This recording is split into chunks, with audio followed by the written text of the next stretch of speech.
Imagine this. You're standing at the edge of death. The crowd is watching. History is waiting to write your last words. Some cry, some pray, but a rare few crack jokes. Their final breath wasn't a whisper. It was a punchline. From kings and generals to writers and politicians, these are the funniest and often the most shocking last words ever spoken.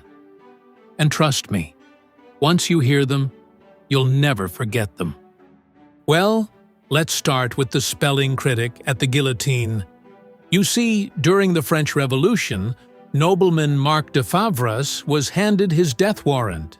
Imagine the drama, your own execution notice in your hands.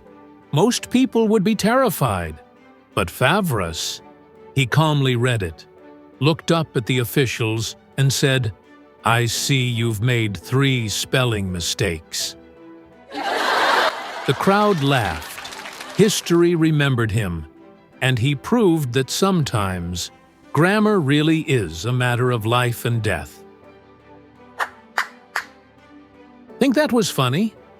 Well, not like the Voltaire who refuses to repent. The famous philosopher Voltaire was known for his wit and sharp criticism of the Catholic Church. On his deathbed, a priest begged him to renounce Satan and turn to God. Voltaire smirked and replied, Now, my good man, this is no time to be making enemies." But wait a minute. Is that a joke? Well, only Voltaire could turn his final moment into a joke about politics in the afterlife. Well, check this out, and tell me if it's funny or rare truth. It's about a prime minister's promise. Well, you see a British Prime Minister, Lord Palmerston, who had a reputation for humor. When his doctor told him he was dying, Palmerston shook his head and said, "Die, my dear doctor. That's the last thing I shall do." And technically, he wasn't wrong. Death was, in fact, the last thing he ever did. Funny truth. You can be bold and confident, but not like this overconfident general. During the American Civil War, Union Commander General John Sedgwick stood tall while Confederate sharpshooters fired from 1,000 yards away. His men ducked for cover, but Sedgwick laughed at their fear, saying, "They couldn't hit an elephant at this distance. Is that confidence for me?" Well, guess what? Seconds later, he was shot mid-sentence, proof that sometimes overconfidence really can kill. Dying is easy. Hey, wait a minute. I didn't said that.